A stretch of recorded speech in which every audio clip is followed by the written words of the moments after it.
Alisa Vainio on juossut uuden Suomen ennätyksen puolimaratonilla Kööpenhaminassa. Norjan Jakob Ingebrigtsenin debyytti maantiellä oli puolestaan kaksijakoinen.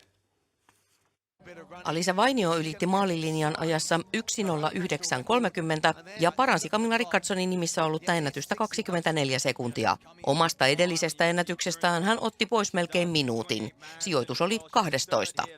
Tosi hyvät fiilikset on kyllä silleen, että olen tiennyt, että on ihan hyvässä kunnossa ja treenit on mennyt hyvin ja semmoinen luottamus on kasvanut itteeni ja nautin juoksemisesta tänään. Voiton vei Kenian Margaret Chelimo Kipkemboi ajalla 1:05:11. Vainio juoksee 2 viikon kuluttua Berliinin maratonin. Miesten kilpailussa huomio kiinnittyi Norjan Jakob Ingebrigtseniin, joka lähti kokeilemaan siipiään maantiellä. 5000 metrin olympiavoittaja pysyi kärjen mukana ja tuli Norjan ennätysvauhdissa 10 kilometriin. Mutta sen jälkeen tuli hetkellinen noutaja. Ingebrigtsen jatkoi kuitenkin maaliin, ollen 34. häviten 5 minuuttia voittajalle, Kenian Sebastian Saavelle, jonka voittoaika 58:05 on kauden uusi kärkiaika. Eilisiltana päättyi myös timanttiliigakausi Brysselin finaaleihin. Parasta antia tarjosi Euroopan mestari Leonardo Fabri, joka jäi enää vain 2 sentin päähän maagisesta 23 metrin rajasta miesten kuulassa.